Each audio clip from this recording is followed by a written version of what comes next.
नमस्कार, मैं हूं विक्रांत यादव और आप देख रहे हैं आपका अपना चैनल दा स्वतंत्र। पंजाब में स्थानीय नगर निगम के चुनाव हुए थे 2 दिन पहले और आज उनका नतीजा अब आएगा।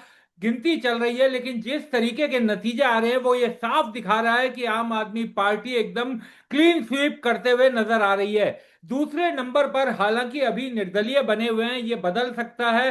कांग्रेस और अकाली दल, शिरोमणि अकाली दल के बीच तीसरे और चौथे नंबर के लिए लड़ाई हो रही है। और बीजेपी ने कल ही अपने नए प्रदेश अध्यक्ष भी बनाए हैं। वो बीजेपी 5वें नंबर पर दिखाई दे रही है। अभी तक 1 बजे तक केवल 25 सीटें जीती है।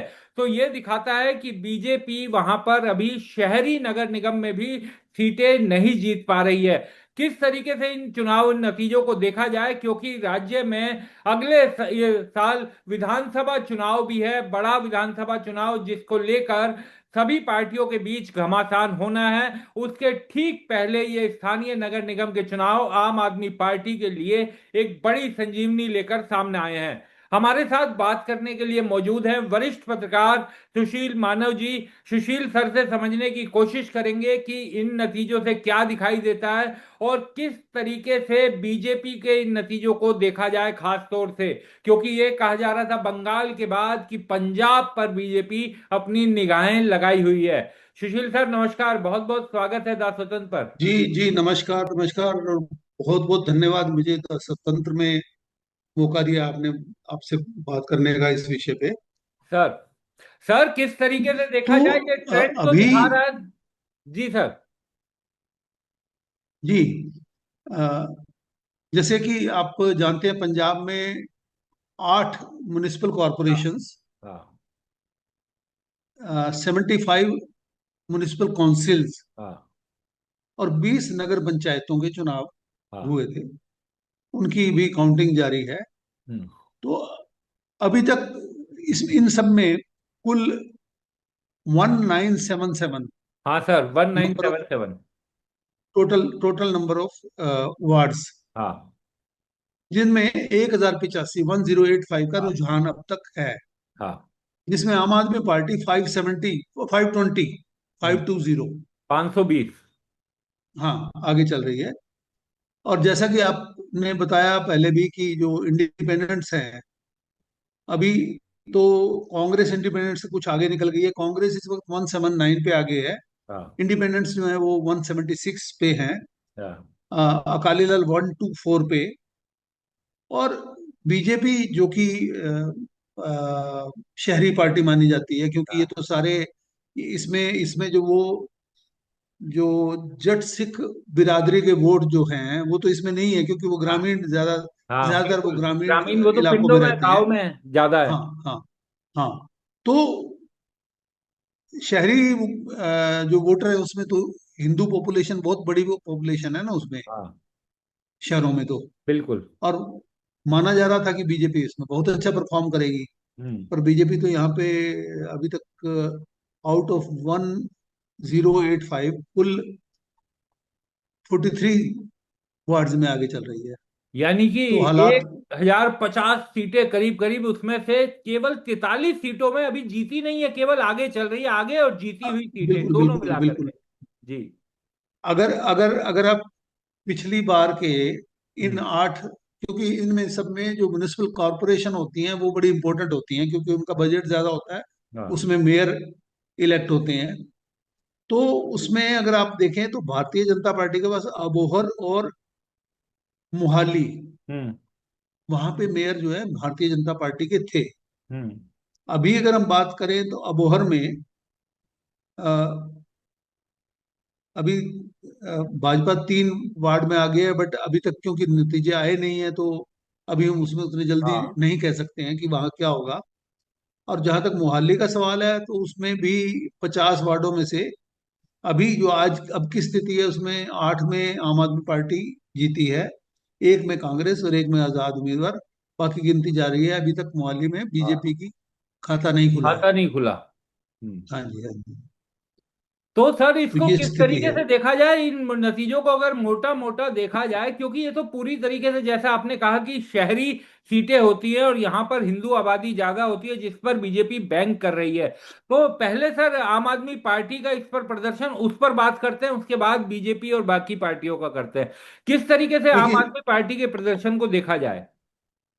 देखो नॉर्मली ये माना जाता है कि जो पार्टी सत्ता में होती हाँ। है उसको लाभ मिलता है, जो म्युनिसिपल कॉरपोरेशन के और म्युनिसिपल काउंसिल्स के इलेक्शन में।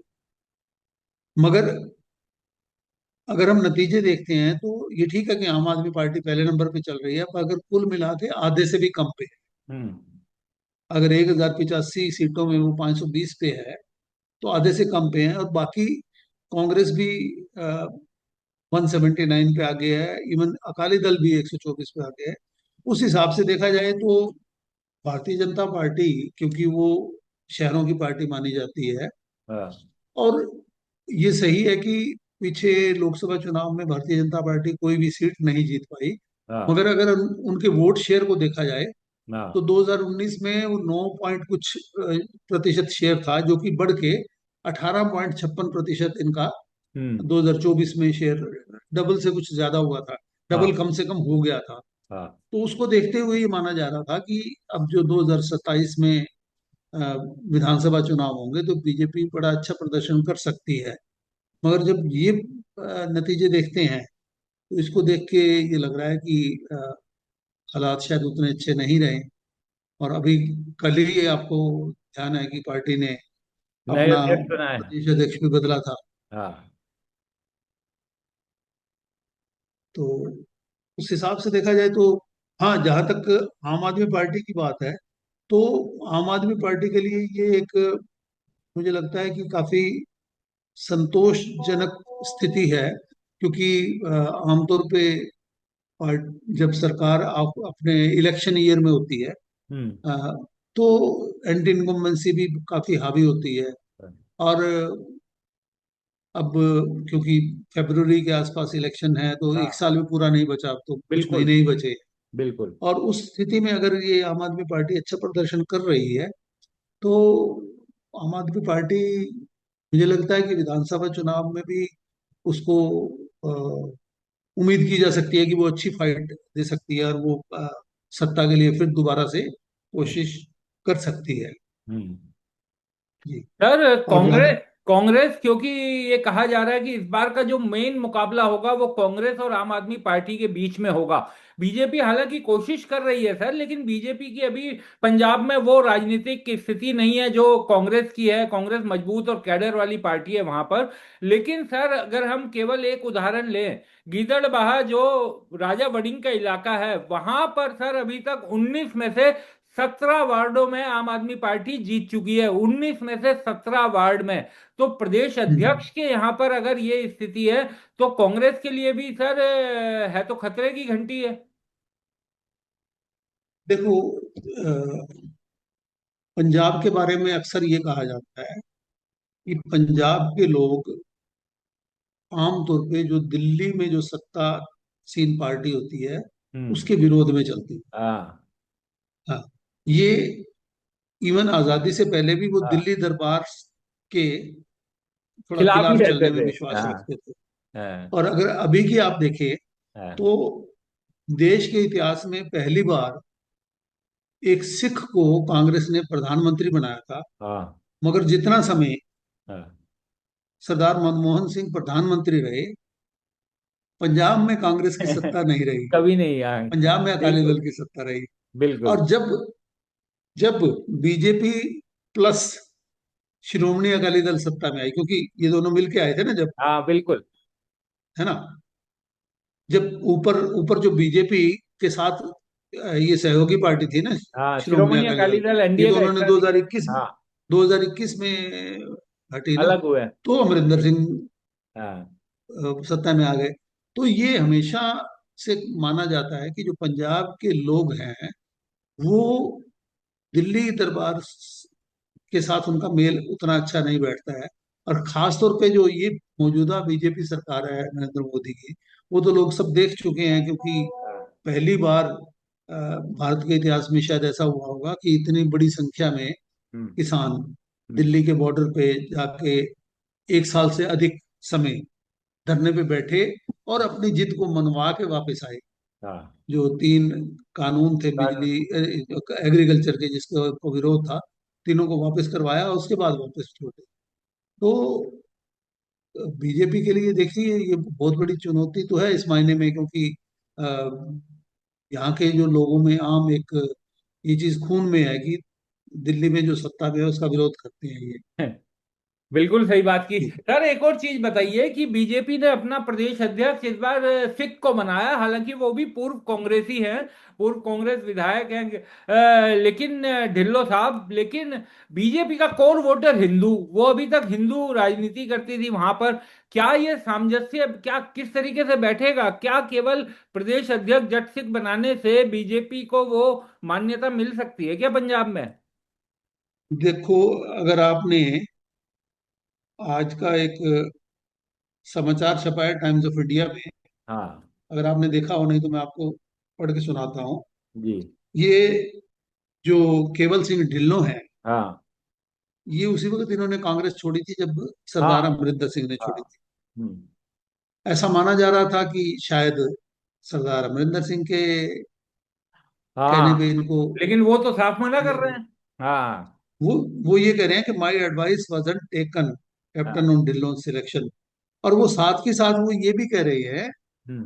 कि इनको ढिल्लों को मैंने बहुत सपोर्ट किया, इनको टिकट दिलवाई, मगर ये लोकसभा चुनाव हार गए, 2 बार ये विधानसभा के बिना। चुनाव भी हार गए, हाँ। बाद में खैर 2 बार ये जीते।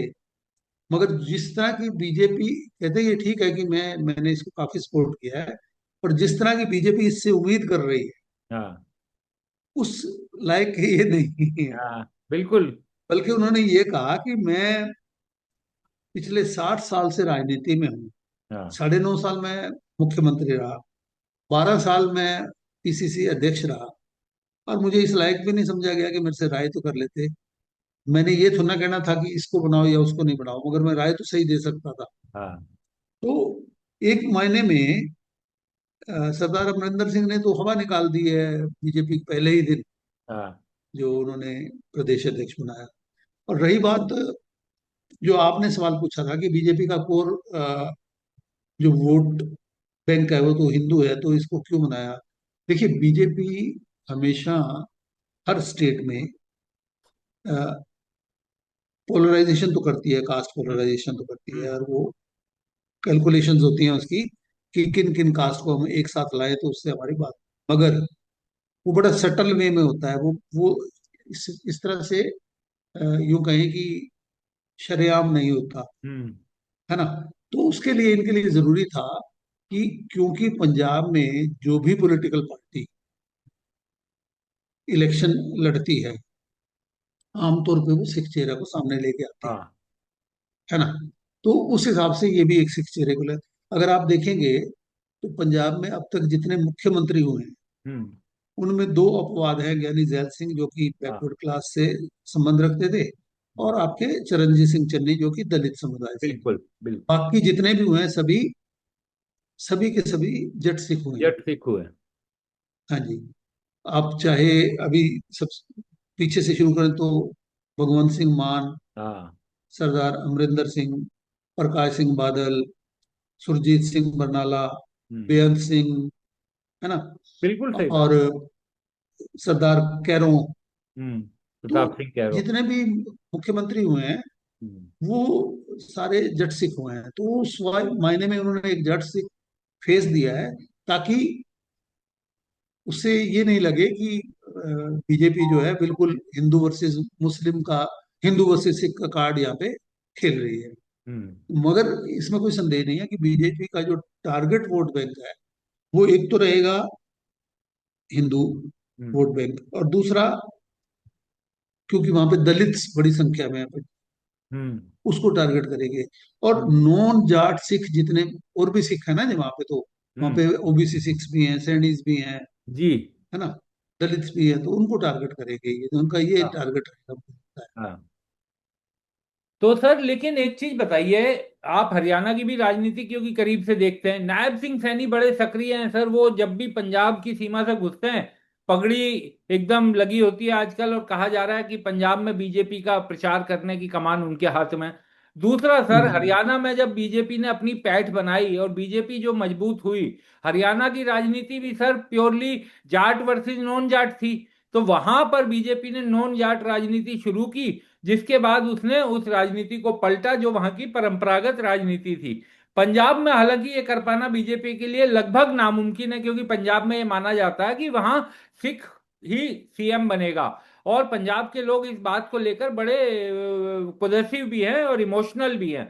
तो क्या बीजेपी को ये समझ में आ गया कि केवल हिंदू राजनीति यहाँ नहीं चल पाएगी?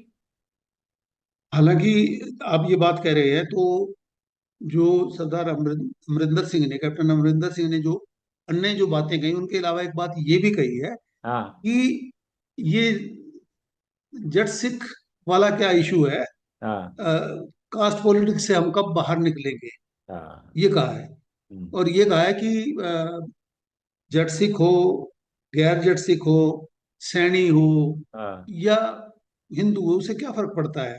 हम्म। और फिर उन्होंने अपने सिख गुरु को का नाम लेके कहा कि उन्होंने हजारों साल पहले ये कहा, सैकड़ों साल पहले ये कहा कि जाट पात से हमें बाहर निकलना चाहिए। तो एक मायने में उन्होंने बीजेपी की जो विचार है इस बारे में, उस पर भी चोट की, ये कह के कि गुरु जी ने तो ये बहुत पहले कहा था कि हमें जाति से ऊपर उठ के बात करनी चाहिए। तो हाँ। आज हम क्यों जाति की बात कर रहे हैं। हम्म। बट बिल्कुल। यस, जो दूसरा आपने जो बात कही कि देखिए, पंजाब के अंदर, क्योंकि अभी तक जैसे मैंने बताया कि ज्यादातर जो मुख्यमंत्री बने हैं वो जट जट सिख सिंह। बने हैं। आपको एक ध्यान होगा, अगर मैं आपको याद दिलाऊं, जब 2021 में अमरिंदर सिंह को हटाया गया, हम्म। तो पहला नाम जो चर्चित हुआ था मुख्यमंत्री के लिए, वो सुनील जाखड़ का हुआ। सुनील जाखड़ का, बिल्कुल। बिल्कुल। बिल्कुल चर्चा में मगर था। अंबिका अंबिका सोनी द्वारा एक बयान दिया गया हम्म। कि पंजाब में बिना पगड़ीधारी हाँ। सिख के जो है, बिना सिंह से बनाए काम नहीं चल सकता। हम्म। जिससे वो एकदम से पासा उनका पलट गया। और हम्म। इससे खूब नाराज हुए थे सुनील जाखड़। उन्होंने ये कहा कि मैं और मेरा परिवार, क्योंकि उनके जो पिता थे बलराम जाखड़, हाँ। वो तो बहुत बहुत ही सीनियर लीडर थे, वो दो हाँ। बार तो लोकसभा के अध्यक्ष रहे। बिल्कुल। तो अब उनको ये बात बहुत बुरी लगी कि आज मेरी पगड़ी को लेके या मैं मेरे मतलब रिलीजन को लेके मुझे ये दिखाया जा रहा है कि मैं यहाँ पे मुख्यमंत्री नहीं बन सकता। और उसी नाराजगी में उन्होंने पार्टी को तुरंत अलविदा कह दिया था। हम्म। तो मगर ये सच्चाई भी है कि पंजाब में अभी तक तो कोई भी गैर सिख मुख्यमंत्री नहीं बनाया। मतलब अगर आप 1966 के बाद की बात करें या हाँ। उससे पहले भी देखा जाए, तो हाँ। मतलब ऐसा मौका नहीं ज्यादा है। मेरे ख्याल में शुरुआत में तो जरूर बने थे, मगर लंबा समय अगर आप देखेंगे तो पगड़ीधारी सिख ही बने। हम्म। तो उसी को देखते हुए लगता है कि बीजेपी ने भी ये प्रयोग किया है। और ये केवल सिंह ढिल्लों केवल एक सिख चेहरा नहीं है, ये बहुत ही रिच हाँ, बड़े बिजनेसमैन भी है। बिजनेसमैन है सर, 200 करोड़ से हाँ। ऊपर की घोषित। हाँ। हाँ। आप ये देखिए कि जो चंडीगढ़ में ढिल्लों थिएटर हाँ। बहुत बड़ा मतलब थिएटर रहा है। अब तो थिएटर्स रहे नहीं, हाँ। क्योंकि अब तो मल्टीप्लेक्सेस आ गए, मगर वो ढिल्लों थिएटर इन्हीं का है। उससे पहले मैं अभी एक समाचार पढ़ रहा था कि अ, पंजाब के अंदर पेप्सी लाने वाले यही थे। क्योंकि उस वक्त आतंकवाद का दौर था, कोई भी बड़ी मतलब कोई बिजनेसमैन या इन्वेस्ट करने को तैयार नहीं था। तो पेप्सी के लिए इन्होंने वहां पे अपना खुद का बोटलिंग प्लांट लगाया था। तो काफी रिच बिजनेसमैन है। सर एक और बात बताइए, जैसे जाखड़ साहब का आपने जिक्र किया, जाखड़ साहब इसलिए गए थे कि उनको हिंदू होने के कारण उनकी पार्टी ने सीएम पद की दौड़ से बाहर कर दिया था। तो उसके बाद हम्म। वो बीजेपी में आ गए, बीजेपी में आके प्रदेश अध्यक्ष बन गए। अब प्रदेश अध्यक्ष से हटाया गया है तो जट सिख बनाया गया है। तो ये बात तो फिर आड़े आएगी उनके, कैसे रहेंगे वो? नहीं, देखो, मैं इसको थोड़ा सा डिफरेंटली लेता हूँ। हाँ। क्योंकि आप 2000 देखिए, ये अपना टर्म पूरा करके लगभग जा रहे होंगे मेरे ख्याल में ना। हम्म। आप ये देखिए कि मुझे ठीक से ध्यान नहीं है ये क्योंकि 2022 में ये बीजेपी में आ गए थे, हाँ मगर ये अध्यक्ष कब बनाए गए हैं मुझे ध्यान नहीं हाँ है। तो ये अपना टर्म पूरा करके जा रहे हैं वो तो। ऐसा नहीं है कि अकेले पंजाब में बीजेपी अध्यक्ष बदले गए हैं, अब साथ लगते हैं हरियाणा में, दिल्ली में। तो इसीलिए ऐसी बात नहीं है कि उस वजह से सिर्फ उनके धर्म की वजह से बदला गया। तो एक बदलाव जब नितिन नबीन अभी को अध्यक्ष बनाया गया था, तो कुछ प्रदेशों के तो अध्यक्ष पहले ही बदल दिए गए थे, हाँ। कुछ के पेंडिंग पड़े थे। उनमें से हरियाणा भी था, उनमें से पंजाब भी था, तो इसलिए ये एक नॉर्मल प्रक्रिया है। सुशील जी, अंतिम सवाल मैं जानना चाहूंगा सर, इन नतीजों की अगर बड़ी पिक्चर अगले जो विधानसभा चुनाव आने वाले हैं फरवरी में, उसके मद्देनजर देखा जाए तो क्या बड़ी पिक्चर आपको नजर आती है सभी पार्टी के मद्देनजर? देखो, सबसे पहले तो क्योंकि अभी तक ये जो हम बात कर रहे हैं, रुझान की बात कर रहे हैं, अभी तक मुझे लगता है कि जो सीटें जीतने की बात है, अभी अभी लेटेस्ट ये है कि पंजाब निकाय में आपका लगभग 5 सीटें 500 से पार हो चुकी हैं। हम्म। देखो, इन नतीजों को देख के इसमें कोई संदेह नहीं लगता है कि अगर आम आदमी पार्टी शहरी इलाकों में इतना अच्छा परफॉर्म कर पा रही है, तो मुझे लगता है कि आम आदमी पार्टी का जो अगला चुनाव होगा तो वो बड़े मतलब एक मजबूती से चुनाव लड़ पाएगी। ऐसा नहीं है कि एक, क्योंकि नॉर्मली हमारे देश में ये ज्यादातर स्टेट्स में, सभी में तो नहीं, हाँ। ज्यादातर स्टेट्स में ऐसा रहा है कि सरकारें हर 5 साल में बदलती हैं। हम्म। अब हिमाचल में हम देखते हैं, राजस्थान में हम अब देखते रहे हालांकि हैं, सर वो नियम बना नहीं है, अब तो बहुत हरियाणा जगह में भी रिपीट पैसे हो रहा पहले है। ऐसे होता रहा है। हाँ, और बीजेपी के राज्यों में तो कई जगह हो रहा है, अब तो खूब रिपीट हाँ होता है जी। सर। हाँ। हाँ। और कांग्रेस और अकाली के नजर से अगर देखा जाए सर? कांग्रेस, देखिए, परफॉर्म ठीक कर रही है, बहुत अच्छा तो मैं नहीं कहूँगा, हम्म। ठीक कर रही है। और अकाली, तो आप देखिए कि अकाली बेसिकली उनका जो कोर वोट बैंक है वो वो गांवों में ग्राफ। रहता हाँ है। वो बीजेपी के साथ समझौता इन्हीं शहरी सीटों के लिए ही तो करती थी ना, हाँ हाँ। है ना। मगर फिर भी वो अपने दम पे भी शहरों में अगर कुछ परफॉर्म कर पा रही है, तो मुझे लगता है कि उनके लिए ये एक संतोष की बात है। हम्म। बिल्कुल सही बात की आपने सर। बहुत बहुत शुक्रिया सर। यानी ये नतीजे अभी हालांकि ट्रेंड है, देर शाम तक होंगे, क्योंकि एक और बात बताना जरूरी है कि ये बैलेट पेपर से चुनाव हो रहे हैं और इसके खिलाफ मामला हाईकोर्ट में भी गया था, लेकिन कहा गया कि बैलेट से ही चुनाव होंगे। तो बैलेट से चुनाव हो रहे हैं, इसलिए थोड़ा समय भी लगेगा, देर शाम तक आएगा, लेकिन जो मोटी पिक्चर दिखाई दे रही है वो ये दिखाती है कि आम आदमी पार्टी एक बड़ी जीत की तरफ बढ़ रही है। और बीजेपी जो शहरों की पार्टी होती थी, वो इन चुनाव में शहरों में भी खराब प्रदर्शन करते हुए दिखाई दे मैं रही है।